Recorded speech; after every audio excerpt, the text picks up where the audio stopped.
Hey, I'm Stephanie Smith with Berkshire Hathaway Home Services, Sedan Joiner Realtors. Today I wanted to talk about defining your dream home. We've talked about getting pre-qualified and different steps towards getting a home, but let's talk about your goals. What do you want actually? What is your dream home? Define your goals and that'll keep you on track when you're shopping. One of the goals you need to set first is, of course, financial. If you've already spoken to a lender, you already know probably what you're qualified for, but that might not necessarily be what you want to spend on a home. So what I would do is sit down with your lender and sit down with your budget and see what your monthly cost is going to be. What are you happy with in your budget per month? Now, sometimes the lender is going to shoot out a number per month, but you want to ask them if that's including your mortgage insurance, is it including taxes, any other insurances you have in there. The PMI can sometimes be in there depending on how much you put down on a home. Talk with your lender about what's included in that monthly payment, if everything is included or if it's excluding some of your taxes. So look at your monthly payment and then you can be able to determine how much house you want to get because you're looking at your monthly payment. So that's really honestly the first goal to look at is how much house are you actually going to buy? Not necessarily looking at how much you were qualified for, how much are you willing to spend in your budget per month, goal number one. And then of course, goals number two is what kind of house do you want? A good thing to think about is how much house do you need? Sometimes I'll have clients that are downsizing and how much house they need is much less square footage. So what we do is we make a list of non-negotiables. And this includes families that maybe need to upsize. You're growing your family, you have more kids, you need to upsize, you need more bedrooms, you need a bigger yard. So what I have my clients do is I sit them down and I have them write me out a list of non-negotiables that have to be in a home. If you're downsizing, maybe it means that you have to have garage space for some of the stuff that you have downsized but you just can't get rid of. If you're upsizing, maybe it means big yard, maybe it means a pool, maybe it means a certain number of bedrooms. What are your non-negotiables? And you want to think about that.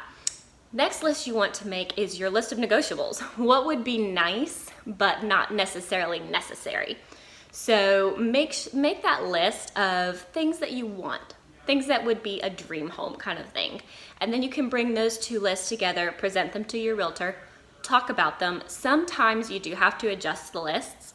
I'll have clients bring me their list like I've asked them to do, but we might have to adjust a little bit per the market. I might not have listings on the market that meet their needs. I might have too many listings on the market that meet all of their needs.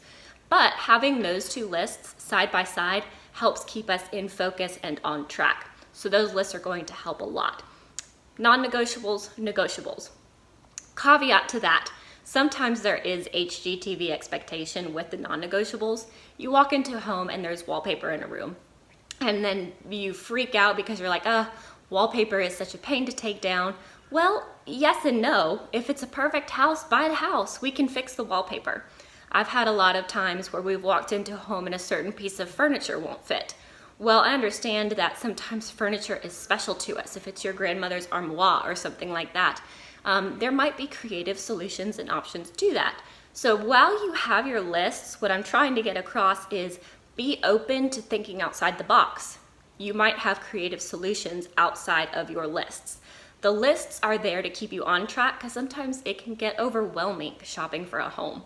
But at the same time, be open-minded to something that might be a little out of the box.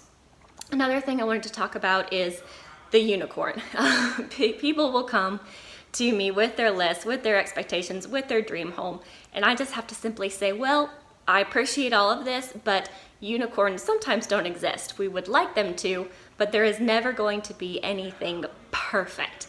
We will find you the best house possible in the market, what the market has, but sometimes a unicorn is just not going to happen. So there might be a little, give and take some places, which is why you have your lists, why you have your non-negotiables, why you have your wants and hopes and dreams. That way we can kind of take out that unicorn fantasy expectation and maybe give in a couple places to make a house work for you and to ultimately become the dream house that you were wanting it to be. And I think that's it for now.